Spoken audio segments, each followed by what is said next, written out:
Sebagai seorang istri dari seorang presiden, Iriana Widodo adalah sosok yang penting dan memberikan dukungan yang tak ternilai bagi Presiden Joko Widodo.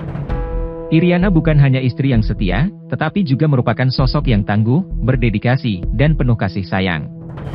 Sebagai seorang ibu dari 3 orang anak, Iriana Widodo memiliki pengalaman dan keahlian dalam mengelola keluarga yang besar dan kompleks. Kemampuannya dalam mengatur dan menjaga harmoni keluarga juga sangat membantu dalam menjaga kestabilan emosional dan kesejahteraan Presiden Joko Widodo. Selain itu, Iriana juga aktif terlibat dalam kegiatan sosial dan kemanusiaan, baik di dalam maupun di luar negeri. Ia memperjuangkan hak-hak perempuan, anak-anak, dan masyarakat yang membutuhkan. Dalam beberapa kesempatan, Iriana juga turut mendampingi Presiden Joko Widodo dalam kunjungan kenegaraan atau kegiatan lainnya yang berhubungan dengan tugas-tugas kenegaraan. Kunjungan Presiden Jokowi ke Ukraina untuk misi perdamaian dan merupakan kepala negara Asia pertama yang berkunjung di tengah perang Rusia-Ukraina. Namun ada yang juga menjadi perhatian, di mana ibu negara Iriana Jokowi pun ikut mendampingi Presiden jadi sorotan publik. Netizen mempertanyakan tujuan Iriana Jokowi hadir mendampingi suaminya Presiden Jokowi ke Ukraina. Apalagi itu bukan kunjungan biasa karena dilakukan di tengah peperangan. Perang antara Ukraina dengan Rusia yang masih berkecamuk di negara yang hendak dikunjungi. Situasi tersebut dikhawatirkan berpengaruh kepada keselamatan Presiden dan Ibu Negara. Pengamat militer dan intelijen Ridwan Habib mengatakan ada 3 makna di balik kunjungan bersejarah ke Ukraina.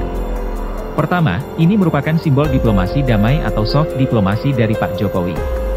Untuk menunjukkan bahwa Indonesia beriktikat baik dengan simbol mengajak istri atau ibu negara, ucap Ridwan Habib, Rabu, 29 Juni 2022, dikutip dari Kompas TV. Dari sisi keibuan atau sisi kewanitaan, ibu negara identik dengan makna damai, lembut, dan anti kekerasan. Perdamaian kerap dilambangkan dengan gambar merpati membawa ranting zaitun. Tradisi Yunani dan Romawi kuno telah memperkenalkan ranting zaitun sebagai simbol perdamaian. Nama ibu negara Iriana sendiri mirip dengan Eirene, sang dewi perdamaian Yunani kuno, yang dikenal dalam tradisi Romawi kuno menggunakan ranting zaitun sebagai salah satu atributnya. Makna yang kedua, Presiden Jokowi ingin menunjukkan kepada dunia internasional, bahwa dukungan nyata harus diwujudkan dalam bentuk keberanian bertindak. Presiden Jokowi sangat berani karena mengajak Ibu Iriana memasuki suatu negara yang dilanda perang. Risikonya sangat tinggi, tapi tetap mantap masuk, tutur Direktur Lembaga Strategi Inteligensia Indonesia tersebut. Kemudian makna ketiga, Jokowi ingin menunjukkan Iriana adalah sumber kekuatan dan kemantapan hati seorang presiden dalam melangkah. Dalam terminologi Jawa, istri disebut garwa, sigaraning nyawa, separuh nyawa. Maka wajib diajak sebagai sumber kekuatan, kata Ridwan.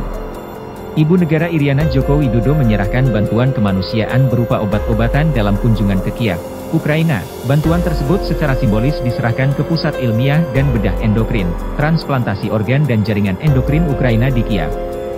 Presiden Jokowi dan Iriana mendatangi lokasi itu setelah meninjau apartemen Lipki di kota Irpin yang dibombardir oleh Rusia. Tadi saya sama Bapak Jokowi sedikit membantu untuk rumah sakit yang korban dari peperangan, kata Iriana sebagaimana rilis Sekretariat Presiden RI. Iriana sempat menemui pasien-pasien yang dirawat di Pusat Ilmiah dan Bedah Endokrin, Transplantasi Organ dan Jaringan Endokrin Kiev. Seorang pasien perempuan tampak terkejut saat didatangi ibu negara RI itu. Perempuan itu kemudian memeluk Iriana sambil menangis haru. Sebagai sumber kekuatan dan kemantapan bagi Presiden Joko Widodo, Iriana Widodo juga memberikan inspirasi dan semangat bagi seluruh rakyat Indonesia. Kehadirannya sebagai istri Presiden Joko Widodo menggambarkan bahwa di balik seorang pemimpin besar, terdapat sosok wanita yang hebat yang membantu menjaga kestabilan keluarga dan masyarakat.